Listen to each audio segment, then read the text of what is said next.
Assalamualaikum warahmatullahi wabarakatuh. Dewan juri yang terhormat, perkenalkan nama saya Bimo Wijonarko, kelas 5 dari SDIT Jumapolo. Di sini saya akan bercerita tentang asal mula kota Karanganyar yang diambil dari buku cerita rakyat Kabupaten Karanganyar, karangan Daniel Agus Marianto dan Lestianing Raharjati. Sejarah terjadinya kota Karanganyar tidak bisa dipisahkan dari sejarah Kerajaan Mataram yang saat itu berkedudukan di Kartosuro. Karena besarnya campur tangan Belanda di dalam keraton, akhirnya banyak kerabat keraton yang meninggalkan keraton untuk kemudian mengadakan perlawanan terhadap Belanda. Di antara kerabat keraton yang gigih menentang Belanda adalah Pangeran Diponegoro atau Raden Mas Notowiryo bersama istrinya Raden Ayu Diponegoro atau Raden Ayu Sulbiah dan para pengikutnya. Pangeran Diponegoro bersama istri dan para pengikutnya setelah keluar dari keraton, mereka membangun markas di Madiun. Di Madiun pula Pangeran Diponegoro dinobatkan menjadi Sultan Heru Cokro bersama para pengikutnya.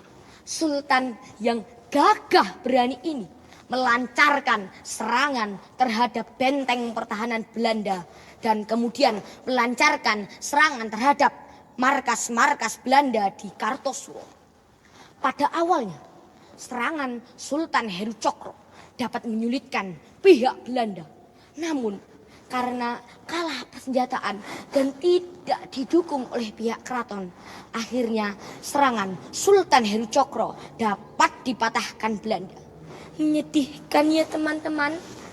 Pangeran Diponegoro ditangkap Belanda, kemudian diasingkan ke Tanjung Harapan di Afrika Selatan. Peristiwa itu tercatat sejarah pada tahun 1723. Sementara itu, Raden Ayu Diponegoro berhasil lolos dari sergapan pasukan Belanda, kemudian mengasingkan diri di daerah Bangwetan, menyamar sebagai petapa dan membangun pasanggerahan kecil dan di tengah hutan dan bergelar Nyi Dipo. Pada suatu hari di pasanggerahan, Nyi Dipo sedang khusyuk berdoa memohon petunjuk kepada Sang Pencipta. Tiba-tiba terdengar suara goib. Permohonanmu terkabul, Nyi. Sekarang pergilah ke tengah hutan.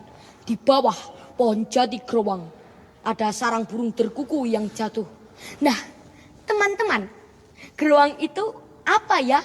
Betul sekali, gerowang adalah berlubang. Suara goib tersebut mengarahkan Nyi Dipo untuk mencari pohon jati gerowang dan memelihara anak burung yang berada di bawah pohon jati gerowang tersebut untuk kelak dihidangkan kepada kesatria yang dikawal oleh 3 pengikutnya. Dan kesatria itulah yang akan meneruskan perjuangan untuk melawan Belanda. Setelah mendengar suara gaib tersebut, Nyi Dipo pun tergegap, kaget menyaksikan hal itu. Namun Nyi Dipo segera menyadari bahwa semua itu bisa terjadi karena kebesaran Allah Subhanahu wa Ta'ala. Oleh karena itu, Nyi Dipo segera bergegas ke tengah hutan, dan ternyata benar, di tengah hutan terdapat pohon jati gerowang yang di bawahnya ada sarang burung terkuku dengan seekor anak burung terkuku yang menciap-ciap dengan keras. Dengan penuh kasih, Nyi Dipo memungut anak burung tersebut untuk dibawa ke pasanggerahan dan dipelihara. Waktu pun terus berjalan. Pengaruh Belanda di dalam keraton Kartosuro semakin bertambah kuat. Oleh karena itu, beberapa kerabat keraton mengikuti jejak Pangeran Diponegoro atau Sultan Heru Cokro.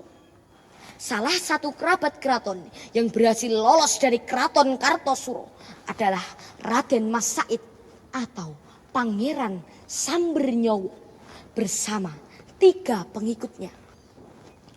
Raden Mas Said bersama 3 pengikutnya setelah keluar dari keraton Mataram, mereka bertapa di tengah hutan di daerah Bangwetan. Dalam keheningan hutan tersebut, Raden Mas Said dikejutkan oleh seekor burung terkuku yang sangat aneh. Burung terkuku itu berkicau, "Sopo mangan aku bakal dadi luhur," yang artinya siapa memakan aku kelak akan menjadi raja. Raden Mas Said pun terkejut menyaksikan hal itu. Hampir-hampir tidak mempercayai penglihatannya. Namun Raden Mas Said segera menyadari setelah burung itu meninggalkannya. Lalu Raden Mas Said memanggil 3 pengikutnya. "Ronggo, Kudono Warso, Nitidono, ayo kejar burung ajaib itu." Nah, masih ingatkah dengan 3 pengikut Raden Mas Said tadi? Betul sekali, yaitu Ronggo, Kudono Warso, dan Nitidono. Ronggo, Kudono Warso, dan Nitidono mengikuti kepergian Pangeran Sambernyowo. Setelah terbang beberapa saat, burung terkuku itu masuk ke dalam pasanggerahan. "Gusti, burung itu masuk ke dalam pasanggerahan." "Betul Gusti, benar Gusti," teriak para pengikut Raden Mas Said. "Benar, mari kita lihat ada apa di dalam pasanggerahan," ujar Raden Mas Said sambil memasuki pasanggerahan. Mereka pun disambut oleh perempuan setengah umur yang masih tampak sekali kewibawaannya. Siapakah dia? Betul sekali, dialah Raden Ayu Diponegoro atau Raden Ayu Sulbiah yang mengganti nama menjadi Nyi Dipo.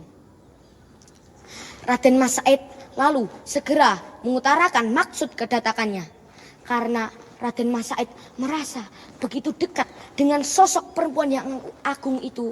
Raden Mas Said tidak bisa menutupi jati dirinya. Nyi Dipo pun terharu setelah mengetahui jati diri dari Raden Mas Said. Kebahagiaan Nyi Dipo pun bertambah ketika mengetahui kesatria dalam wisik yang diramalkan beberapa tahun silam tak lain adalah cucunya sendiri. "Ayo, silahkan duduk. Saya akan buatkan hidangan untuk Raden Mas Said." Nyi Dipo pun mempersilahkan duduk kepada Raden Mas Said dan para pengikutnya. Setelah itu, Nyi Dipo pun memasak burung terkuku yang dipeliharanya. Kemudian dihidangkan kepada Raden Mas Said. Nyi Dipo pun juga menghidangkan jenang katul dan minuman legen. Setelah menikmati hidangan itu, Nyi Dipo pun menceritakan tentang burung ajaib itu. "Begini cucuku, saat aku berhasil lolos dari sergapan pasukan Belanda, kemudian aku mengasingkan diri dan membangun pasanggerahan ini. Saat aku berdoa, tiba-tiba aku mendengar suara gaib yang mengarahkanku untuk pergi ke tengah hutan mencari pohon jati growong yang di bawahnya adalah sarang burung terkuku yang jatuh dari atas.